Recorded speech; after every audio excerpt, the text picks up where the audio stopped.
Hey guys, today in this video, I'll be walking you through how you can remove mention on Instagram story after posting. Alright, so let's get started. First of all, open the Instagram app on your mobile device and make sure it is updated to the latest version available.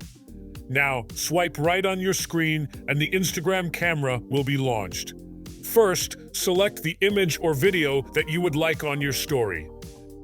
After that, mention an account and post it.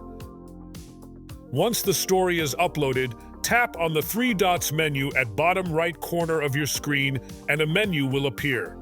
Now, tap on Add Mentions, and you can see that there is no such feature available.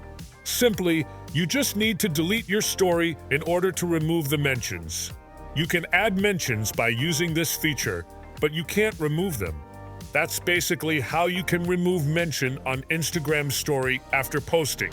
So that's all for today's video. Hope you liked the video. I'll catch you in the next one. Thanks.